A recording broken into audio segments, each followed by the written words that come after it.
Quiero empezar mi intervención de hoy con esta imagen por dos razones. La primera de ellas es bastante sentimental y es que me gustaría dedicar esta charla a mi niño de 3 años, que por razones obvias no puede estar aquí hoy, primero porque no me dejaría hablar y luego porque en caso de que pudiera hablar nos dejaría escucharme. Y la segunda razón es porque me sirve perfectamente para dar pie al tema sobre el que quiero que reflexionemos un poco durante unos minutos, y son las elecciones. No cualquier elección, sino las elecciones vitales. Esas elecciones que marcan nuestra vida, que son irreversibles, que tienen un impacto importante en nuestra existencia. Y es que la importancia que tiene la capacidad de elegir en el ser humano queda perfectamente patente cuando ves crecer a un niño. Porque allá en torno a los 2-3 años, cuando un bebé descubre que puede elegir, pues para él es un descubrimiento maravilloso, lo ve como un don y todo se convierte en una sucesión de elecciones. Quiere elegirlo todo. Es un juego en el que quiere elegir qué ropa ponerse, aunque su elección pues incluya botas de agua un caluroso día de julio. Quiere elegir qué comer, aunque obviamente si le dejas pues comería chucherías en el desayuno, merienda, comida y cena. Y quiere elegir qué hacer en todo momento. Y efectivamente es así. No las elecciones que hacemos, sino la capacidad que tenemos de elegir, es algo que, en mi opinión, es innato al ser humano, aunque obviamente también nos lo inculcan desde pequeños. Y es que todos hemos oído aquello de en la vida hay que elegir, la vida es una sucesión de elecciones, o toda elección implica renuncia, y cualquiera de las 1000 variantes que hay sobre esta verdad universal. Y algo en lo que también nos esforzamos mucho cuando educamos a un niño o cuando lo criamos, es en que, además de poder elegir, a veces le imponemos esas elecciones de una forma un tanto limitante en ocasiones, sobre todo si los padres son o somos un poco maniáticos con las normas y con el orden, porque realmente no hay nada que impida que un niño pues, pueda merendar 2 veces, o pueda pintar con acuarelas, témperas y rotuladores a la vez, o que pueda, pues no lo sé, jugar con todos los juguetes que tiene al mismo tiempo. Pero nosotros nos esforzamos mucho en dejarle claro que tiene que elegir y que solo puede elegir una cosa además. Con lo cual ahí está una parte de ese peso que implican las elecciones, que en la primera infancia vivimos como un don, pero luego pasa a ser una especie de peso, de responsabilidad. Y es el hecho de que, bueno, pues enseguida interiorizamos que toda elección conlleva renuncia y que hay que elegir solo una cosa. Y luego hay otra parte de las elecciones y es la parte de que son irreversibles. También en muchas ocasiones a los niños se lo imponemos de forma bastante artificial, porque bueno, pues una vez que han hecho una elección, has elegido la bici, vamos al parque con la bici, no puedes llevar el patinete. Y bueno, pues eso es algo que también interiorizamos. Y hay una parte de ese niño que, aunque le fascina el poder elegir, es cierto que cuando una decisión se le impone y no le gusta o no le convence, la razón que le das, lo pelea mucho, él no quiere elegir, ¿vale?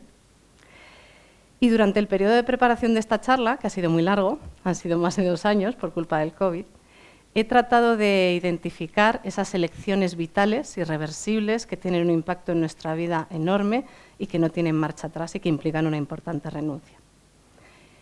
Y por más vueltas que le he dado, solo he sido capaz de encontrar 2. Una es el ser padre o madre y la otra es la muerte, si es elegida. En ambos casos, si una vez que haces la elección tienes éxito, efectivamente tu vida cambiará para siempre o llegará a su fin. Todas las demás opciones que se os han venido a la mente las vamos a revisar. O bien no son tan trascendentales, o bien no son irreversibles, o bien no implican una renuncia definitiva. Obviamente puede implicar una renuncia temporal o simplemente posponer alguna de las otras opciones que tenemos a nuestra disposición. Así que vamos a ver unas cuantas. Una de las que seguro habéis pensado es bueno, pues la profesión, qué estudiar. De hecho, algunos hace no mucho os habéis enfrentado a esa decisión. Y bueno, pues yo creo que todos conocemos a alguien que a lo mejor estudió en ingeniería y ahora es artista o un gran escritor. También conocemos a personas que han estudiado varias carreras. Y la realidad es que reinventarse profesionalmente, aunque requiere un esfuerzo importante, pues es algo al alcance de cualquiera. Si queremos cambiar nuestro rumbo profesional, pues cualquiera lo podemos hacer. De modo que, bueno, pues es una decisión importante, impacta en nuestras vidas, pero no es irreversible. Y yo, por mis inicios profesionales en la universidad, y porque, bueno, sigo vinculada a la universidad, dando algunos talleres y algunos cursos de emprendimiento, me he visto muchas veces en la situación de hablar con jóvenes en ese momento crucial de sus vidas, que tienen que tomar una decisión sobre qué estudiar, y allá por los 18 años pues lo hacen con bastante miedo y sin una base sobre la que fundamentar esa decisión. Y siempre he comenzado mi conversación de la misma forma, y ha sido, bueno, tú tranquilo, tranquila, que seguramente que vas a elegir bien, pero en cualquier caso no es una decisión tan importante y sobre todo no es irreversible. Si en algún momento te das cuenta de que te has equivocado o consideras que no estás haciendo lo que te gusta, pues siempre puedes cambiar. Otra de las opciones que a lo mejor hemos pensado pues es tener o no tener pareja, algo importante o trascendental en nuestra vida. Pero la realidad es que hoy en día yo creo que ya nadie cree en eso de para toda la vida, a menos que de verdad lo quieras. Y es muy habitual a lo largo de una vida más o menos larga pues tener etapas con pareja, etapas sin pareja o tener varias parejas. De modo que, bueno, pues tampoco se cumplen los tres requisitos de los que hablábamos, de esas elecciones vitales, trascendentales, irreversibles, ¿no? Otra de las opciones que a lo mejor hemos pensado que está como muy arraigado en la cultura española es alquiler o hipoteca, ¿no? Bueno, pues de nuevo, en la actualidad, el hecho de comprar una casa no implica que vaya a ser tu casa para toda la vida. De hecho, todos hemos pasado probablemente por una etapa de alquiler, hemos vivido en diferentes sitios, en diferentes países, y es muy habitual, bueno, pues que compremos una vivienda, luego la vendamos, quizá para comprar otra, para irnos a otro sitio, volver de alquiler. De modo que, bueno, hemos visto que, no sé si alguno tenéis alguna otra opción, pero yo sigo pensando que solo hay dos decisiones que cumplen esos requisitos en la vida de una persona. Entonces, ¿qué es lo que ocurre? Porque algo que como niños vivimos como un don y como algo que nos encanta, de pronto se convierte en una pesada carga. Pues bueno, hay tres razones. La primera, por supuesto, el miedo a equivocarse, y las otras dos ya las he mencionado. Es eso que asumimos y que interiorizamos profundamente, y es el hecho de que toda elección conlleva una renuncia, y además le ponemos la etiqueta de irreversible. Y por otro lado, el hecho de que consideremos que tenemos que elegir siempre. Es decir, como nos han acostumbrado tanto, hay que elegir, hay que elegir, hay que elegir, pues de pronto asumimos en nuestra vida adulta que tenemos que hacer elecciones constantemente, cuando realmente no siempre es así. Eso nos hace muy vulnerables ante la manipulación de nuestro futuro, que hablábamos, el futuro es ahora, efectivamente ahora con nuestras decisiones, estamos definiendo nuestro futuro, pero también lo están definiendo terceros con intereses que pasan desapercibidos ante nosotros al imponernos elecciones que además, para facilitarnos un poco las cosas, nos las dan ya dadas. Así pues os voy a poner un ejemplo del que sé bastante por mi profesión, y es la guerra sin cuartel que se está librando en la actualidad contra el dinero en efectivo. Y esto es así, es algo que además nos lo vienen diciendo desde hace bastante tiempo, ya unos cuantos años, y nos aseguran a todas horas que el dinero en efectivo está llegando a su fin, lo vamos a ver desaparecer, ya no se utiliza, y además eso, nos dan la decisión, ya no nos dan esa opción de tomar la decisión, no nos preguntan, ya está tomada la decisión. Lo que seguramente no sabéis es que mientras se nos está diciendo todo esto, desde que existe el dinero hasta la actualidad, el número de billetes que se emite cada año ha ido aumentando, y el número de billetes que se sacan de los cajeros. Lo que a lo mejor tampoco sabéis es que el dinero en efectivo es gratis y es un derecho universal que tenemos todas las personas. Con eso de que es gratis no quiero decir que podamos ir a un cajero y decir dame todos los billetes que yo quiera. Lo que quiero decir es que la emisión de billetes, su gestión, su retirada de la circulación, su transporte, es algo muy costoso que asumen los gobiernos. Nadie nos cobra a nosotros por los billetes, por lo que cuesta fabricarlo, así como en otros métodos de pago sí que nos cobran comisiones por mantenimiento, nos cobran comisiones por cada tarjeta que emiten. Para utilizar otros métodos de pago necesitamos un dispositivo bastante caro, necesitamos tener conexión a Internet. Con el dinero no. El dinero es un derecho que todos tenemos, por el que no pagamos y que nos da a cambio libertad.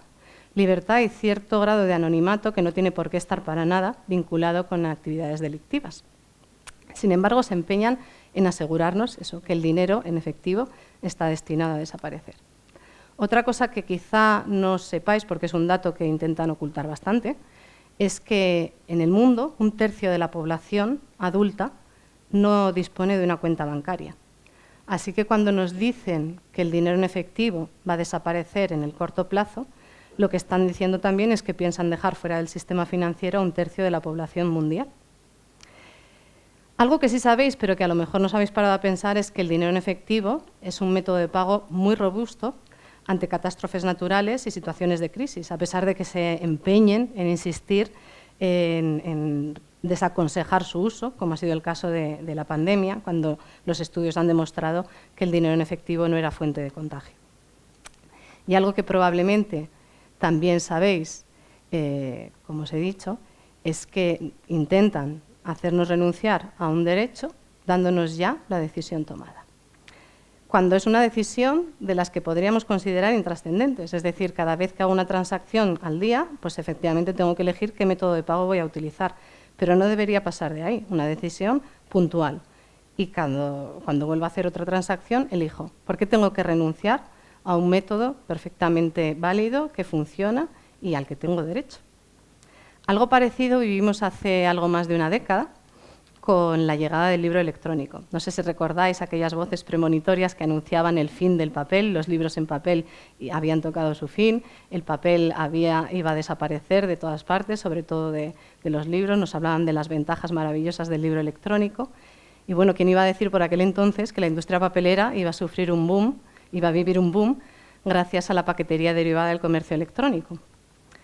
He dicho quién iba a saberlo, pero sí hay alguien que probablemente sabía qué iba a pasar, y es Jeff Bezos, el dueño de Amazon, que curiosamente empezó en un garaje vendiendo libros de papel.